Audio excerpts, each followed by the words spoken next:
Hi అండి, welcome to Suma school. Ratios కాన్సెప్ట్లో ఒక బేసిక్ కాన్సెప్ట్ చూడండి. ఒక బేసిక్ ప్రాబ్లం ఇది.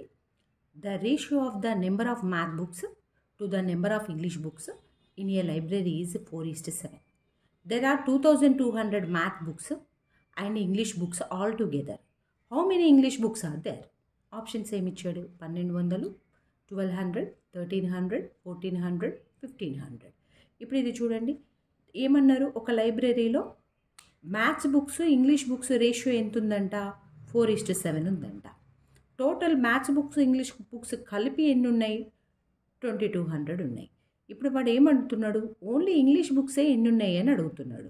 అంటే ఇప్పుడు ఆ లైబ్రరీలో ఎన్ని పార్ట్స్ ఉన్నట్టు? Maths books 4 parts, English books 4 parts. ఇప్పుడు ఇచ్చినవి రాద్దాం. ఇక్కడ ఇచ్చింది ఇదే కదా.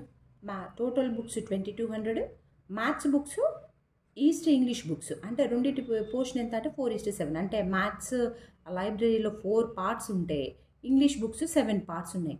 టోటల్ పార్ట్స్ ఎన్ని? 4 + 7. అంటే మ్యాథ్స్ ప్లస్ ఇంగ్లీష్ పార్ట్స్ ఎన్ని? 4 + 7.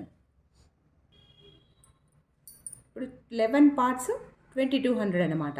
దాంట్లో మనకు ఓన్లీ ఏం కావాలి? ఇంగ్లీష్ బుక్స్ మాత్రమే కావాలి. అంటే ఇంగ్లీష్ బుక్స్ పార్ట్స్ ఎన్ని? 7 పార్ట్స్ బై టోటల్ పార్ట్స్ ఎన్ని? 11 పార్ట్స్ ఇంటూ టోటల్ బుక్స్ ఎన్ని? 2200. ఇప్పుడు కట్ చేయండి. చూడండి, 11 1 జా 11 2 జా 200, 7 2 జా 1400.